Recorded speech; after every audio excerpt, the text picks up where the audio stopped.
The night shift always began the same way. Slowly, quietly. At exactly 2 in the morning, the gas station felt cut off from the rest of the world. The highway outside was empty, swallowed by darkness and rain. Water slid down the front windows in long, uneven trails, blurring distant lights into soft streaks.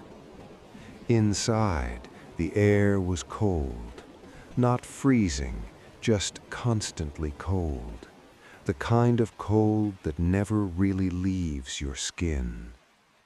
Behind me, the freezers hummed in a low, mechanical rhythm. Fluorescent lights buzzed faintly overhead. A soft jazz song played on the radio, slow and tired, barely louder than the rain. I stood behind the counter, breathing slowly, listening, letting the night settle in. Some time after 3 in the morning, the rain changed. It didn't get louder, it just felt heavier. That was when the headlights appeared. 2 pale shapes drifting out of the darkness. The car moved slowly across the lot and stopped at the far pump. The engine shut off. I waited.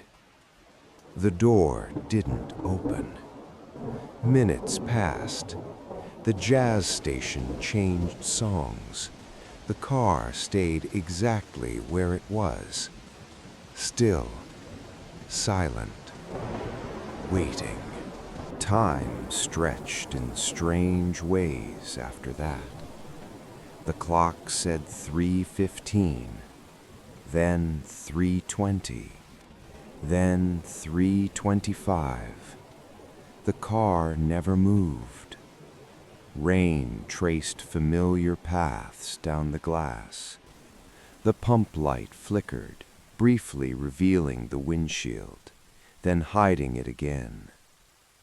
The store smelled like old coffee and disinfectant. The floor felt cold through my shoes. 30 minutes passed, then more. Nothing changed, and somehow that felt worse. At first, I thought I imagined it. A shape shifted inside the car, just slightly. Then the door opened. No sound reached me. The rain swallowed it completely. A man stepped out, tall, thin.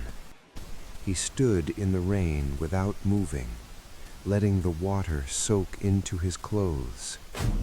The pump light flickered across his face, then disappeared. Slowly, he turned toward the store and began to walk. The automatic doors opened with a soft, mechanical sigh. Cold air rushed inside, carrying the smell of rain and wet asphalt. Water dripped from his jacket onto the floor. He didn't look at me. He walked down the aisle slowly, unhurried, as if time didn't matter. He stopped at the candy rack, picked up a pack of gum, turned it over in his fingers. When he looked up, he smiled, wide, too wide. He approached the counter. The sound of damp shoes against tile was soft and steady. He placed the gum down carefully. I rang it up slowly. The register beeped once. He watched my hands, not my face. When our fingers touched, his skin felt cold, colder than the room. He smiled again, not wider, just longer. Then he turned and walked out. The doorbell chimed softly, and the sound lingered. I waited for his car to start. It didn't. The rain pressed harder against the glass. The car was still there, parked, dark, empty. I reached for the phone and lifted the receiver. Nothing. No dial tone, no static, just silence. A soft tap against the glass. The handle turned slowly.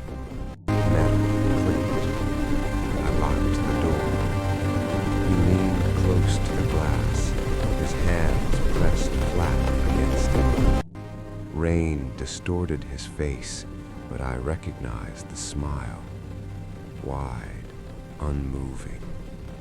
I stepped back, counting my breaths. Somewhere in the distance, a new sound began to approach. Red light spilled across the pavement, then blue. The man stepped back into the rain. His hands slid down the glass and disappeared. The sirens stopped. Engines idled. Someone knocked gently on the door. Outside, the car was empty. The rain kept falling. By the time the sky began to change, the rain had softened. The neon sign shut off. The jazz station faded into silence. Morning light reflected off the wet pavement. I locked the door and stepped outside. The night was over. The rain was fading. Everything felt calm again.